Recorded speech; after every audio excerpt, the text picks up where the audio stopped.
അയാൾ മുഖാന്തരമാണല്ലോ കിട്ടുന്നത്. ഞാൻ കൗൺസിലറായിരുന്നപ്പോൾ അങ്ങനെ ഞാൻ മുഖാന്തരമാണ് ഇവിടെ അങ്ങനെ കൊടുത്തുകൊണ്ടിരുന്നത്. പക്ഷേ നമുക്ക് ആർക്കും പേരറിഞ്ഞൂടാ. ആ അതിദരിദ്രരെ ആദ്യം രക്ഷിക്കുക. എല്ലാം കൂടി കടന്നു പിടിക്കാൻ പോയി കഴിഞ്ഞാൽ ചിലപ്പോൾ ഒന്നും നടക്കാതെ അവർക്കൊരു ബോധം ഉണ്ടാകണം. ഞാനും ഈ സമൂഹത്തിലെ ജീവിയാണ്, എനിക്കും നിങ്ങൾക്കും നമുക്കെല്ലാവർക്കും തുല്യ അവകാശം എന്നുള്ളൊരു ബോധം അവരിൽ ഉണ്ടാകുകയാണ്. 72,000 രൂപ കൊടുക്കുമ്പോൾ അവിടെ അങ്ങനെയുള്ളിടത്ത് 3,28,000 രൂപ കൊടുക്കുന്നത് സംസ്ഥാന സർക്കാരാണ്. ഞങ്ങളെ കൂട്ടത്തിൽ ഞങ്ങളെ മഹാഭൂരിപക്ഷം പേര് വിശ്വാസികളാണ് ഞങ്ങളുടെ പാർട്ടിയിൽ. ഇവിടെ നിന്ന് ഞാൻ ജയിക്കുമെന്നുള്ള കാര്യത്തിൽ എനിക്ക് 99.9% വിശ്വാസം. ഓക്കെ, ആവട്ടെ, സന്തോഷം. നമസ്കാരം സർ. നമസ്കാരം സർ, ഇത്തവണത്തെ തദ്ദേശ തിരഞ്ഞെടുപ്പ് ഒരു ത്രികോണ മത്സരമല്ല. ഇത്തവണ നടക്കുന്നത് രണ്ട് പക്ഷക്കാരുടെ ഒരു പോരാട്ടമെന്നാണ് ജനങ്ങളുടെ ഒരു കാഴ്ചപ്പാടും, ഇടതുപക്ഷവും BJP. അപ്പോൾ BJPയുടെ പക്ഷം പറയുന്നത് തുടർഭരണം നിങ്ങളുടെ ഭാഗത്ത് തരില്ല, അതിൽ നിന്നും കോർപ്പറേഷൻ തികച്ചും 100% വിജയത്തോടു കൂടി BJP കൊണ്ടുപോകുമെന്നാണ് പറയുന്നത്. അതിനെക്കുറിച്ച് സാറിന് എന്താണ്? അത് ഇപ്രാവശ്യമല്ല, അവർ കഴിഞ്ഞ പ്രാവശ്യവും അതിന് മുമ്പത്തെ പ്രാവശ്യവും ഇങ്ങനെ BJP കൊണ്ടുപോകുമെന്ന് തന്നെയാണ് അവർ പറഞ്ഞിരുന്നത്. പക്ഷേ നമുക്ക് പരിശോധിക്കുമ്പോൾ കഴിഞ്ഞ 2015 തെരഞ്ഞെടുപ്പിൽ ഞങ്ങൾക്കുണ്ടായിരുന്ന 43, ഇടതുപക്ഷ ജനാധിപത്യ മുന്നണിക്ക് 43 സീറ്റാണ് ഉണ്ടായിരുന്നതെങ്കിൽ അത് 2020-25 പീരീഡിൽ അത് 54 വർദ്ധിച്ചു. അത് മാത്രമല്ല, പിന്നെ നടന്നിട്ടുള്ള ബൈ ഇലക്ഷനുകൾ 2 സ്ഥാനാർത്ഥികൾ മരണപ്പെട്ടത്, 3 സ്ഥാനാർത്ഥികൾ മരണപ്പെട്ടു, കൗൺസിലർമാർ മരണപ്പെട്ടപ്പോൾ അവിടെയൊക്കെ തെരഞ്ഞെടുപ്പ് നടത്തി. ആ തെരഞ്ഞെടുപ്പുകളിൽ 3 നമ്മൾ നല്ല ഭൂരിപക്ഷത്തിലൂടെയാണ് ജയിച്ചത്. അതിൽ 1 BJP ആണ്, 2 ഒരു BJP ആയിരുന്നു, 1 BJP ആയിരുന്നു. ആ BJPക്ക് ആ സീറ്റ് നഷ്ടപ്പെട്ടു. അപ്പോൾ അവർക്ക് 35 ഉണ്ടായിരുന്നു, 34 ചുരുങ്ങി. പിന്നെ നമുക്കാണെങ്കിലോ നമുക്ക് കൂടി, സീറ്റിൻ്റെ എണ്ണം കൂടുകയാണുണ്ടായിട്ടുള്ളത്.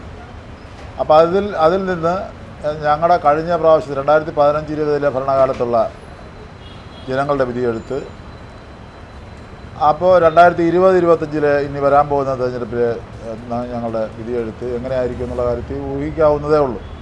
അതിന് ഏറ്റവും പ്രധാനപ്പെട്ട കാരണമെന്ന് പറഞ്ഞാൽ 2015-20 കാലഘട്ടത്തിൽ ഞങ്ങൾക്കുണ്ടായിരുന്ന സീറ്റിൻ്റെ എണ്ണം ഞാൻ നേരത്തെ പറഞ്ഞ 43 സീറ്റാണ് ഉണ്ടായിരുന്നത്. ആ സമയത്ത് ഉണ്ടായിരുന്ന നഗരസഭയുടെ ഭരണവും 2016 അധികാരത്തിൽ വന്ന പിണറായി വിജയൻ്റെ ഗവൺമെൻറ്റും ചെയ്തിട്ടുള്ള കാര്യങ്ങളെ സംബന്ധിച്ചിടത്തോളവും എടുത്തു പറയേണ്ടതായിട്ടുണ്ട്. അതിൽ ഏറ്റവും പ്രധാനമായിട്ടുള്ളത് നമുക്കെല്ലാം അറിയാവുന്ന 2018 പ്രളയം എന്ന് പറയുന്നത്. 2019 അതേപോലെ തന്നെ ആഗസ്റ്റ് മാസമായിരുന്നു പ്രളയം ഉണ്ടായത്. അത് വടക്കൻ ജില്ലകളിലാണെങ്കിൽ ആദ്യം 2018 തെക്കൻ ജില്ലകൾ. അതേപോലെ തന്നെ ഈ ഭാഗ്യക്കേടെന്ന് വേണമെങ്കിൽ പറയാം, അങ്ങനെയൊക്കെ വേണമെങ്കിൽ പറയാം നമുക്ക്. ആളുകൾ പറയുന്നത് ആ തരത്തിലാണെങ്കിൽ ഓഖി ദുരന്തം, എത്ര മനുഷ്യജീവനുകളാണ് കടലിൽ പോയത്. അതുപോലെ തന്നെ നിപ്പ വൈറസ് ലോകത്താദ്യമായിട്ടാണ് 2-3 ദിവസം കൊണ്ട് തന്നെ 3-4 ദിവസം കൊണ്ട് തന്നെ നിപ്പയാണ് എന്നുള്ള കാര്യം കണ്ടുപിടിക്കാനായിട്ട് ഈ കൊച്ചു കേരളത്തിലെ ആരോഗ്യരംഗത്തിന് കഴിഞ്ഞു എന്ന് പറയുന്നത് ചെറിയ കാര്യമല്ല. അത് ആസ്ട്രേലിയയിലാണ് ആദ്യമായിട്ട് ഈ നിപ്പയൊക്കെ കണ്ടുപിടിക്കപ്പെട്ടതും രോഗം വന്നതും മരണപ്പെടുകയൊക്കെ ചെയ്തിട്ടുള്ളത്. അതിനുശേഷം ഇവിടെയാണ് നമുക്കിതുവരെ ആ ഒരു അനുഭവം ഉണ്ടായിട്ടില്ല. എന്നാൽ പോലും നമുക്ക് പെട്ടെന്ന് കണ്ടുപിടിക്കാൻ കഴിയത്തക്ക വിധത്തിൽ ആരോഗ്യരംഗം അത്രയും മെച്ചപ്പെട്ടതാണ്.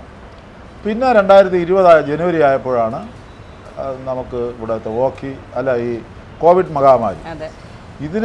ഈ കാര്യങ്ങളെല്ലാം നേരിട്ടതിനെ സംബന്ധിച്ച് പരിശോധിച്ച് നോക്കിയാൽ അതിൽ നഗരസഭയുടെ പങ്ക്, നഗരസഭ ഈ കോവിഡ് മഹാമാരി നേരിട്ട് പ്രളയം വന്നപ്പോൾ നമ്മൾ തിരുവനന്തപുരത്ത് മാത്രമല്ല, ഞാനും ആ കൂട്ടത്തിലുണ്ടായിരുന്ന ആളാണ്. ഞങ്ങളങ്ങ് വടക്കൻ ജില്ലകളിലെല്ലാം പോയി. അവിടെ എല്ലാം രക്ഷാപ്രവർത്തനത്തിനും മറ്റും സഹായിക്കാനായിട്ടൊക്കെ നഗരസഭയുടെ ഒരു ടീമാണ് പോയത്. ഏകദേശം 600-ലധികം ജീവനക്കാരും പിന്നെ അല്ലാതെ കുറേ വോളണ്ടിയേഴ്സും കൗൺസിലേഴ്സും ചെയർമാന്മാരും ഒക്കെ കൂടെ നമ്മൾ പോയി ഒരു 8-10 ദിവസം അവിടെ നിന്ന് പണിയെടുത്ത് അവിടെ എല്ലാം നല്ല ഭംഗിയുള്ളതാക്കി മാറ്റുന്നതിലേക്ക് വേണ്ടി നമുക്ക് കഴിഞ്ഞിട്ടുണ്ട്. ആളുകൾക്ക് ജീവിക്കാൻ കഴിയുന്ന സാഹചര്യം ഒരുക്കി. ഇതെല്ലാം ജനങ്ങൾ നേരിട്ട് അനുഭവിക്കുന്ന കാര്യങ്ങളാണ്. അതിൽ നിന്ന് എങ്ങനെ ആളുകൾക്ക് പുറകോട്ട് പോകാൻ പറ്റും? BJPക്ക് എങ്ങനെ മുമ്പോട്ട് വരാൻ പറ്റും? ഇത് പറയുമ്പോൾ നമ്മൾ ആലോചിക്കേണ്ടത് 34 സീറ്റ് ഇപ്പോൾ സാറ് പറഞ്ഞായിരുന്നു. അപ്പോൾ അത്രയും സീറ്റ് ബി ജെ പിക്ക് ഒന്നുമല്ലാതിരുന്ന ബി ജെ പിക്ക് പിടിക്കാൻ സാധിച്ചു എന്നുള്ളത് നമ്മൾ ചെറുതായിട്ട് കാണാൻ പറ്റില്ല. ഇല്ല ഇല്ല ഇല്ല, അത് ഞങ്ങൾ ചെറുതായി കാണുന്നതല്ല. കേരളത്തിൽ അങ്ങനെ ഒരു ദ്രാവുള്ളപ്പോൾ മോഷണത്തിന് ഇറങ്ങുമെന്ന് പറയുന്ന പോലെ അത് ദ്രാവുണ്ടെന്ന് പറഞ്ഞ് എന്തും മോഷ്ടിക്കാൻ പറ്റില്ലല്ലോ. ഇല്ല, ചെറിയൊരു പാർട്ടി ആയിരുന്നത് അവർ ഇത്രയും കയറി വന്നു. അതിവിടെ മാത്രമല്ല, ഇന്ത്യയിലാകമാനമുള്ള അത് മാധ്യമങ്ങളുടെ സൃഷ്ടിയാണെന്ന് പറഞ്ഞാൽ ആരും പിന്നെ തർക്കിക്കാൻ പറ്റില്ല. കാരണം ഞാനൊരു ഏറ്റവും വലിയൊരു ഉദാഹരണം പറയാം. നിങ്ങൾക്ക് ആർക്കെങ്കിലും അറിയാമോ, ഈ കഴിഞ്ഞ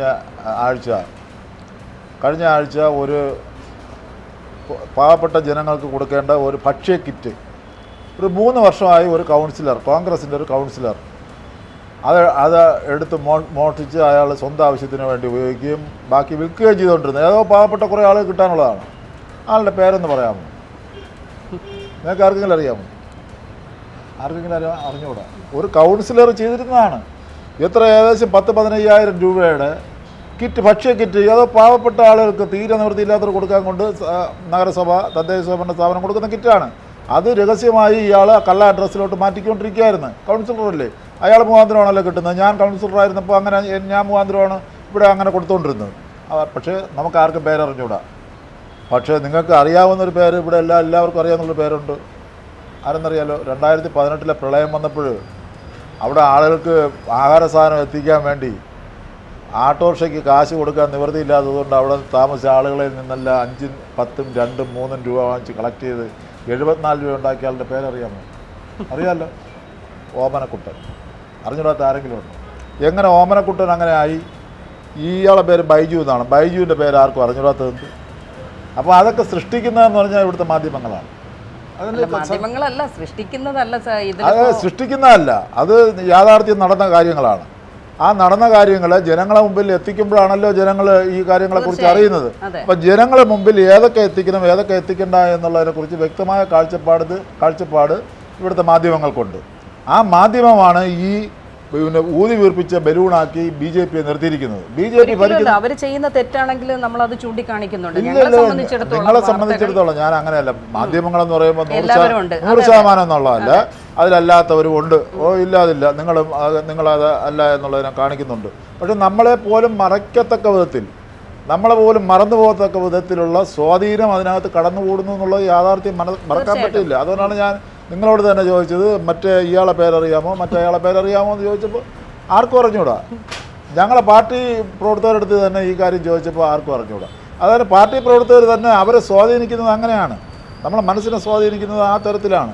വാർത്തയാണ് നമ്മളെല്ലാ കാര്യങ്ങളെയും സ്വാധീനിക്കുന്നത്. അപ്പോൾ അതുകൊണ്ട് ചെണ്ട കൊട്ടുമ്പോൾ തുള്ളാനായിട്ട് മനസ്സിൽ ആഗ്രഹമുള്ളവൻ ചുമ്മാ തുള്ളൂല്ല. പക്ഷേ അവന് ചെണ്ടയുടെ മേളവും കൂടി ഉണ്ടെങ്കിൽ അവൻ്റെ ഈ ചുമ്മാ ചൊറിയുന്ന അമ്മുമ്മ ഒരു ചെവിയിൽ കടി വന്നുള്ള ചൊറിച്ചിൽ എന്തായിരിക്കും എന്ന് പറഞ്ഞതുപോലെയാണ് ഇത്തരം സന്ദർഭങ്ങളിൽ ഉണ്ടാകുന്നത്. അപ്പോൾ അതുകൊണ്ട് ഇങ്ങനെ BJP ഊതി വീർപ്പിച്ച ബലൂണാണ്. അതാ ഇപ്പോൾ പറയുന്നത് ബീഹാറിൽ തെരഞ്ഞെടുപ്പ് നടക്കുമ്പോൾ ഇത് കണ്ടില്ലേ, കേരളത്തിൽ 4,30,000 ആളുകൾക്ക് വീട് വെച്ച് കൊടുത്തു. വീടില്ലാത്തവർക്കാണ്. അതിദരിദ്രർ ഇല്ലാത്ത നാടായി കേരളം മാറി. എവിടെ മാറി?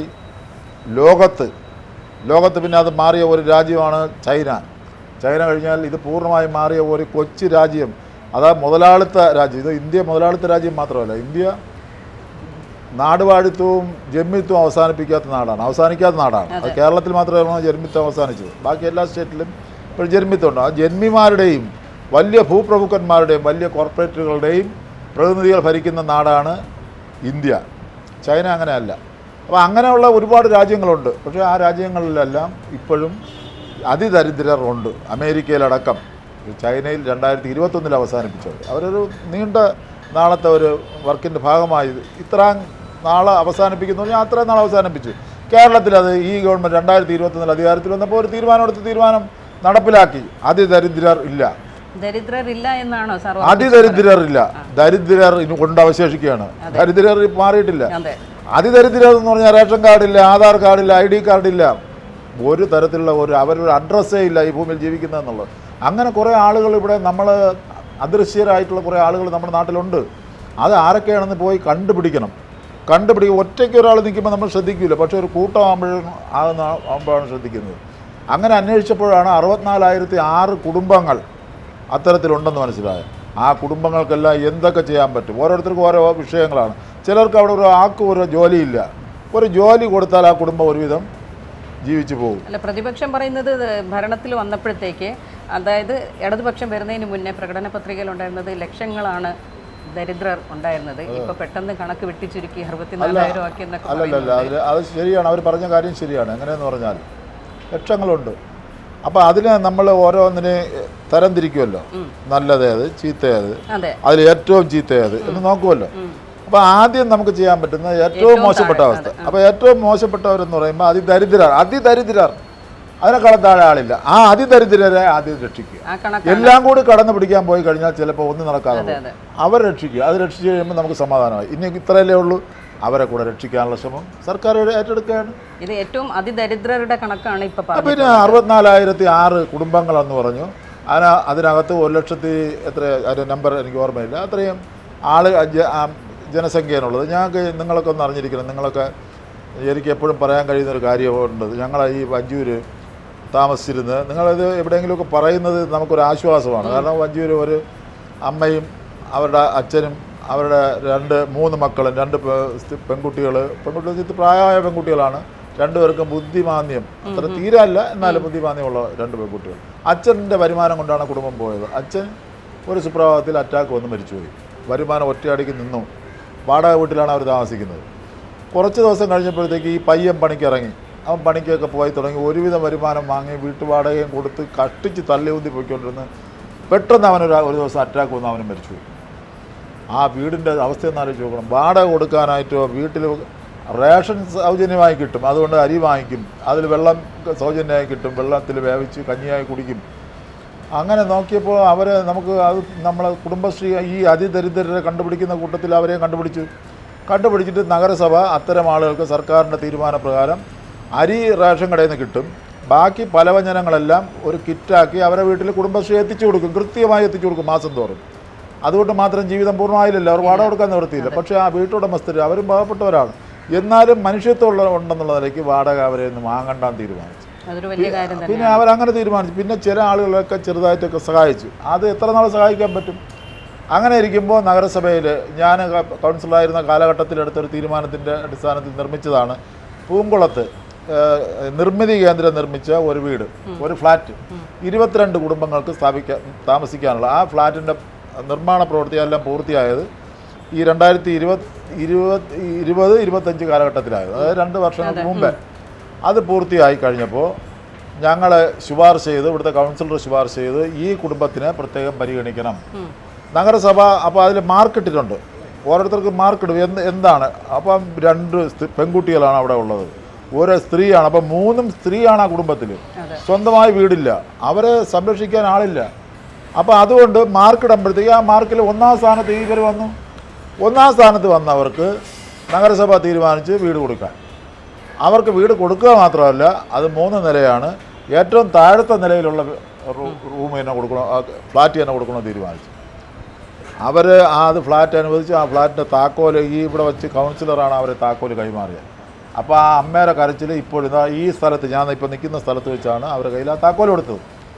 അവരുടെ ഒരു മാനസികാവസ്ഥ കണ്ടാൽ, ആനന്ദ കണ്ണീര് കണ്ടാൽ, അതാണ് നമ്മുടെ നാട്ടിലെ ഒരു അവസ്ഥ.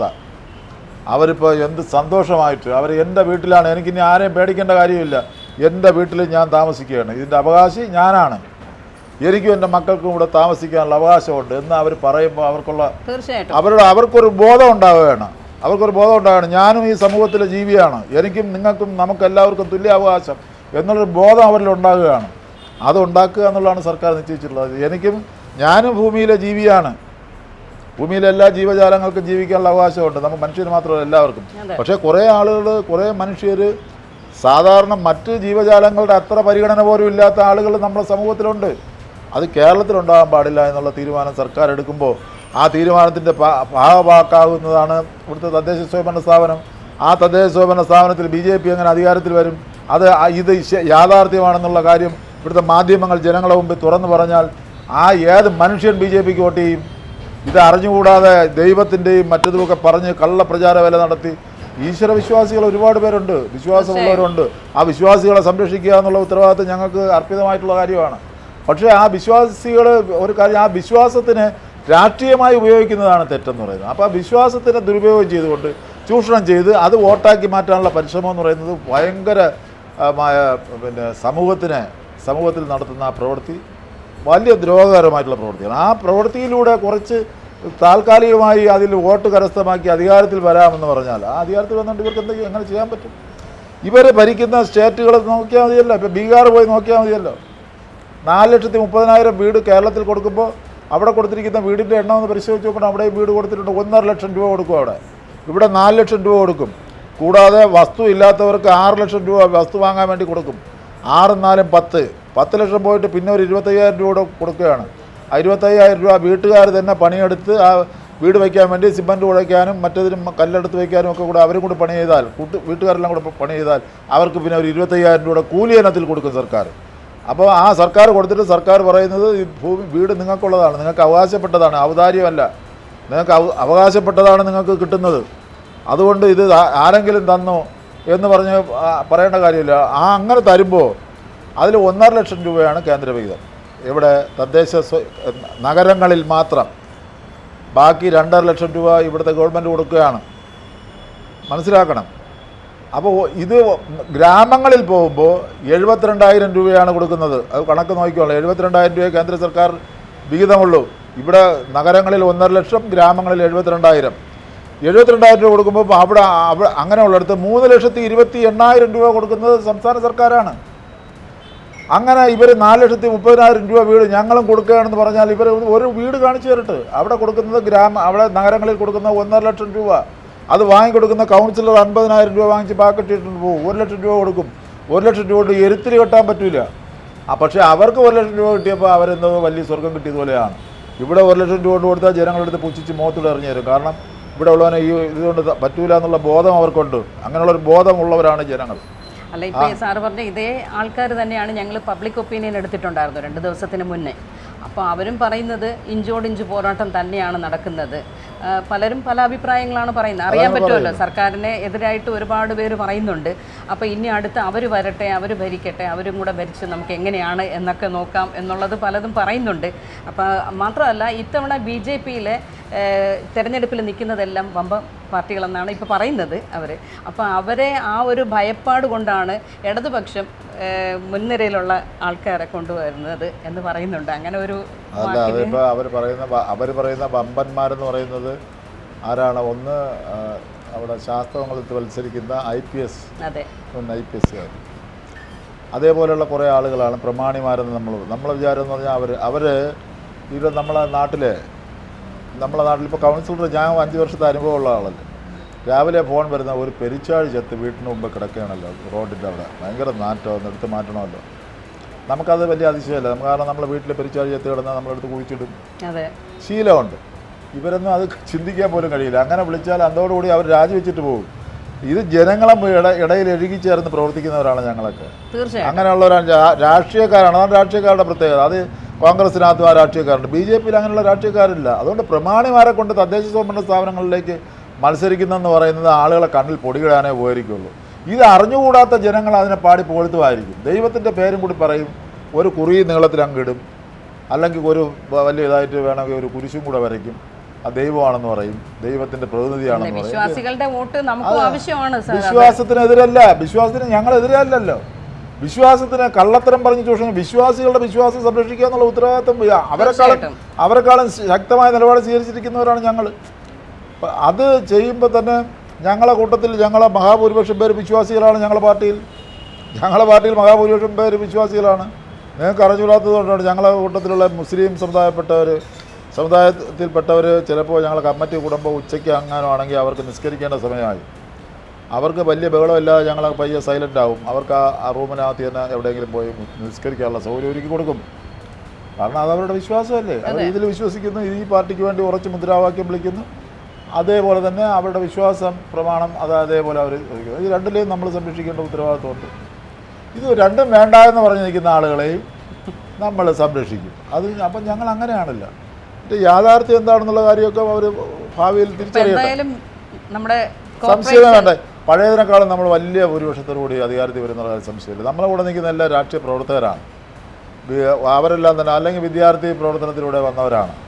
അങ്ങനെ രാഷ്ട്രീയ പ്രവർത്തകരായിട്ട് വന്നവരാണ്. മറ്റേത് രാഷ്ട്രീയ പ്രവർത്തനത്തിലൂടെ വന്നതല്ല.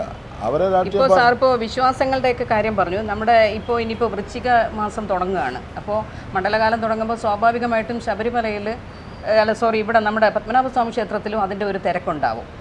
പക്ഷേ അവിടുത്തെ ഏറ്റവും വലിയൊരു പ്രശ്നം, ഞങ്ങളിപ്പോൾ 2 ദിവസത്തിന് മുന്നേയും ചോദിച്ചതാണ്, അവിടെ ഒരു ശൗചാലയത്തിൻ്റെ വലിയൊരു വിഷയമുണ്ട്. അത് നമ്മൾ കോർപ്പറേഷൻ്റെ മുമ്പിൽ 1-2 തവണ നമ്മൾ അവതരിപ്പിച്ചു. അവർ പറയുന്നത് സ്ഥലം ഒരു വലിയ പ്രശ്നമാണെന്നാണ് പറയുന്നത്. പക്ഷേ സ്ഥലം അവിടെ കൊടുക്കാനായിട്ട് അവിടെ ഉള്ളവർ തയ്യാറാണ്. ആ ഓട്ടോ സ്റ്റാൻഡിന് അടുത്തുണ്ടല്ലോ, അവിടെ സ്ഥലം കൊടുക്കാൻ തയ്യാറാണ്. പക്ഷേ ഞാൻ ഇപ്പോൾ ഗ്യാരണ്ടി ചെയ്യുന്നു, ഈ പറഞ്ഞത് വാസ്തവമാണെങ്കിൽ ഞാൻ പറയാൻ കാര്യം, ഞാൻ ഈ 2015-20 കാലഘട്ടത്തിൽ ഞങ്ങൾ തിരുവനന്തപുരത്ത് കവടിയാറ് മുതൽ ഇങ്ങ് ഈസ്റ്റ് പോർട്ട് വരെ ഈ ശബരിമല വരുന്ന ഒരു ക്ഷേത്രത്തിൽ വരുന്നവർ മാത്രമല്ല, എന്തുമാത്രം സ്ത്രീകൾ ഈ സെക്രട്ടേറിയറ്റിന് മുമ്പ് സമരം ചെയ്യാൻ വരുന്നതെന്ന് അറിയാമോ? ആ സമരം ചെയ്യാൻ വരുമ്പോൾ സ്ത്രീകളുടെ മഹാഭൂരിപക്ഷം വരുന്ന സ്ത്രീകൾ വരുന്നുണ്ട്. അവർക്ക് പുരുഷന്മാരെ പോലെ അല്ലല്ലോ, അവർക്ക് ഇതിനു വേണ്ടിയിട്ട് അവർ ഇതെല്ലാം ഒതുക്കി വെക്കുമ്പോഴത്തേക്ക് അവർ കിഡ്നിയും തലച്ചോറിനും ബാധിക്കുന്ന പ്രശ്നമുണ്ട്. അവർക്കും വേണ്ട ഇതേപോലെയുള്ള ഈ സംവിധാനം ക്ഷേത്രത്തിൽ വരുന്നവർക്ക് മാത്രമല്ല ഞാൻ പറഞ്ഞത്. അതേപോലെ അതുകൊണ്ട് അവിടെ ഇത് ഉണ്ടാക്കുന്നതിലേക്ക് വേണ്ടി നല്ലൊരു പ്രയത്നം നടത്തിയതാണ്. അപ്പോൾ പലയിടത്തും സ്ഥലം കിട്ടുന്നില്ല. ഇപ്പോൾ ഞങ്ങൾ ആലോചിച്ചിരിക്കുന്നത്, ഇപ്പോൾ നഗരസഭയിൽ ആലോചിച്ചിട്ടുണ്ട്, എന്ത് വലിയ വില കൊടുത്ത് ഭൂമി വാങ്ങാൻ പറ്റുമെങ്കിൽ അത് അക്വയർ ചെയ്ത് അവിടെ ശൗചാലയങ്ങൾ, ഇപ്പോൾ പഴയതുപോലത്തെ ശൗചാലയം അല്ല നമുക്ക്. ഇപ്പോഴും ഏറ്റവും കൂടിയത് ആധുനിക തരത്തിലുള്ളത് ഈ AC അടക്കമുള്ളതുണ്ട്. അതായത് സ്ത്രീകൾക്ക് വന്നാൽ അവർക്ക് അമ്മത്തൊട്ടിലെന്ന് പറഞ്ഞാൽ അമ്മത്തൊട്ടിലല്ല, മുലയൂട്ടൽ കേന്ദ്രം അടക്കമുള്ളത്, അവർക്ക് സ്വസ്ഥമായി പാഡ് അത് ഇതുപോലെ മാറ്റാനുള്ള അതിനുള്ള സൗകര്യങ്ങളുള്ള, എന്നാൽ കുറച്ച് സ്ത്രീകൾക്ക് വന്ന് വിശ്രമിക്കാൻ കഴിയുന്ന അങ്ങനെയുള്ളൊരു അന്തരീക്ഷമുള്ള, അല്ലെങ്കിൽ പോലും ഇങ്ങനെയുള്ള ആവശ്യമുണ്ട്. പത്മനാഭസ്വാമി ക്ഷേത്രത്തിൻ്റെ അവിടെ അവർ സ്ഥലം തരുമെന്ന് പറയുകയാണെങ്കിൽ ഉറപ്പ് 100% ഗ്യാരണ്ടി ഇവിടെ നിന്ന് ഞാൻ ജയിക്കുമെന്നുള്ള കാര്യത്തിൽ എനിക്ക് 99.9% വിശ്വാസമുള്ള ഓക്കെ ആവട്ടെ അത് സന്തോഷമുണ്ട്.